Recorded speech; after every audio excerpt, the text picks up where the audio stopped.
So decision statements, just like all the other things we're talking about, is an extremely important concept to understand. It is how a computer makes decisions. So it's a programming structure that's used to make logical decisions based on a Boolean expression, and this happens during the runtime flow of a computer program.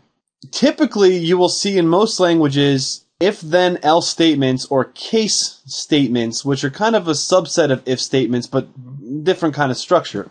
So just to kind of see how this looks in some sort of a pseudocode concept, we have if a condition is true, then do something, whatever that is.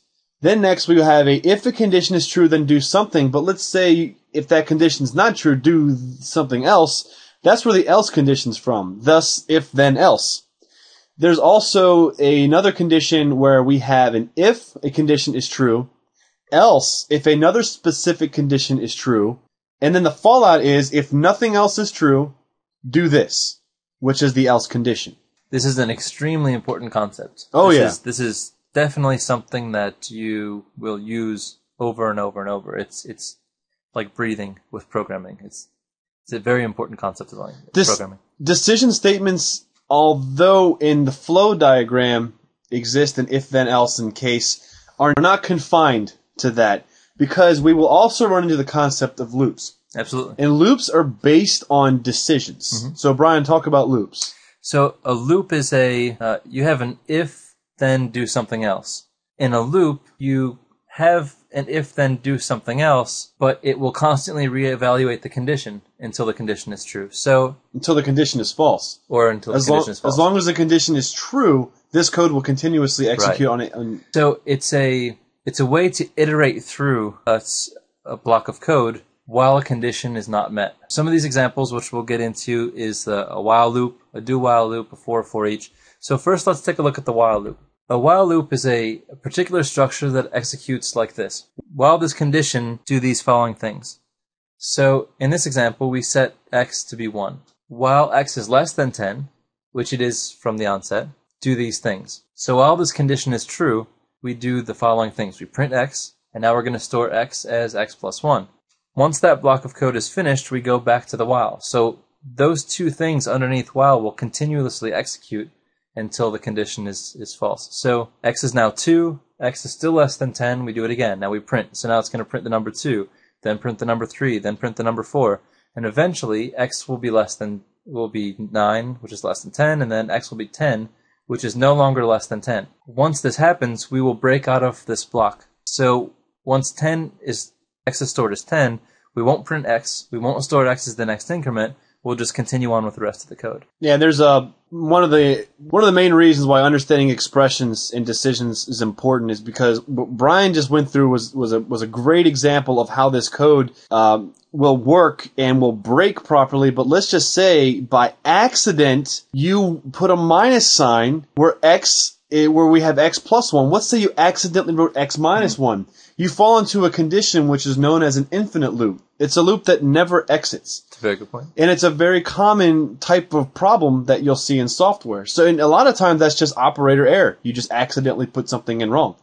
Maybe your code is working fine, but then there's like one small condition that throws it off. So it's your obligation as a software developer to understand this. And also one last thing, which we should have probably mentioned a moment ago with loops, is there's two important things that loops do. They either break or continue. Now, in the condition of a break, is what Brian explained, a loop will break once the test condition is no longer true. Having said that, you can actually manually break a loop by whatever the language specifies as that command, which we'll get into later. With a break statement. Exactly. And a continuation is just what Brian was saying is, you don't even think about it. A continuation means this iteration is complete. Now let's go test a condition one more time. So the next type of loop, which relates to the while loop, is the do while loop. So in our previous example, we said, while this condition is true, we do the following things. This sort of reverses it. It says, do this first, and then we'll evaluate the condition, determine if we should iterate through this again. So in this case, we have x is stored as 1. So now we do this. We print x, and we increment x to now 2. So while x is still less than 10, we do this again. and so on until that condition is false, and then we continue to the rest of the program. So the important thing to take out of the do-while loop is the do-while loop must execute at least one time. Yes. The while loop does not. Absolutely. The while loop cannot ever execute if the set value, the set condition is not true. Mm-hmm. The do-while has to execute once. The next loop that we're going to talk about is functionally one of the more useful loops. It kind of combines a couple of different programming structures into one loop statement. You can technically do anything with a for statement with a while or a do-while if you really wanted to do the extra work. A for loop basically is a structure that executes code from a designated start and endpoint, and this is built into the structure. So if you look at our example here, a very common usage of a for loop is iterating through an array. So don't worry about this syntax. This is just junk just to kind of get the point across.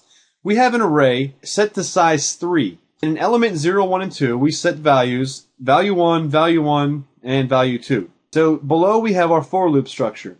So we're going to set a value, I. It's typically used in for loops. I stands for iterator. So you'll see that very common in for loops.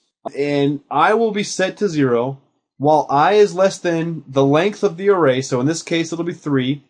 Increment I. So I++ is used in most languages as shorthand for I equals I plus 1. So then we'll just print the value, and then we'll continue until that middle condition, I is less than array.length, is no longer true, and then the for loop will exit.